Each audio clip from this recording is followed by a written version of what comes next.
And second, we'll talk about part two, live table setup.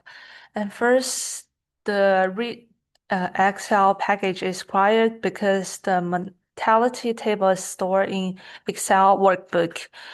And then the read Excel import the workbook, the shift argument identify the work shift containing female mortality data. The live table contains age and functions such as IX, the number of survivors to exact X.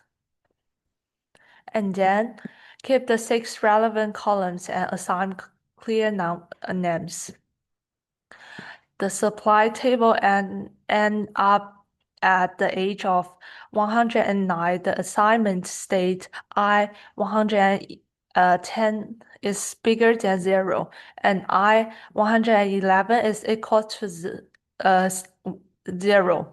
So we contrast these two terminal values. And this extract I-64, the survivor count at grandma current age, all survive and death probability are calculated relatively to the starting value. Then we will talk about part two. Part two, question one. First, describe possible payment year 1 through 46. Grandma is age 64 and the last possible survival contingent payment accrue at age 110. And the implement the live table survive probability KP64 equal I64 plus K divided by I64. Each value is the probability that grandma survives to the corresponding payment date.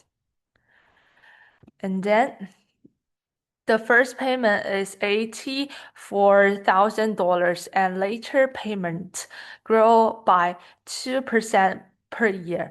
The exponent is K minus 1 because the first payment has no growth.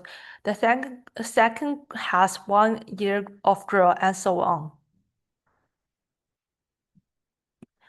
And then lastly, for each year, the payment is multiplied by the discount factor and survive probability. Some added the expected present value, contribute across all possible year. This directly implements the actual EPV formula for the increasing life annuity. And then we will talk about question two. First, the probability of the death in year K is obtained from the reduction in survivors because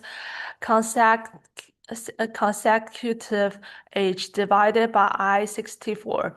The final probability used the assignment assumption that I111 equals 0. And then the balance, and then withdrawal is deducted only if a grandma survives to the end of that year.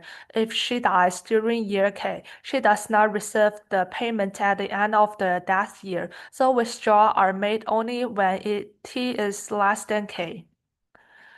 Then the maximum function ensures the Japsfer cannot inherit a negative amount. If the account is exhausted, the inheritance is set to 0, as required by the question.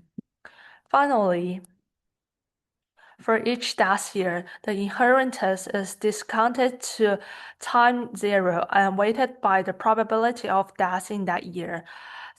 Assuming these values give the expected present value of job sphere inheritance under option 1.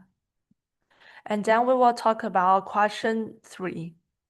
First, this code calculates the EPV of $1 whole life insurance benefit payable at the end of the year of death. In actuarial notation, this is A64.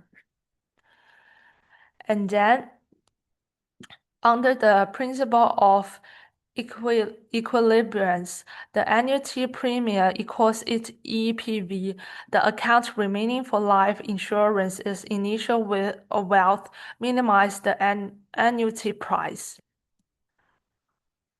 A policy paying benefit B has EPV B times A64. Setting this equal to the spare cash and rearranging give B equals spare cash divided by A64. And then for question 4 is does not require new code. In this video, I explained that it's optional to transfer risk to insurer. The grandma received guaranteed income for life and receive a fixed nominal death benefit.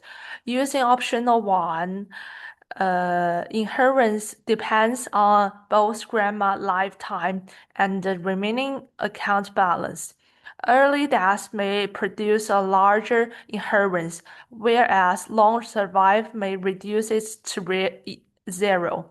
Optional 2 reduce whereas optional to reduce uncertainty but removes the probability of unusual high inheritance after early death. The nominal insurance amount is fixed, although its present value remains random because the time of death is uncertainty.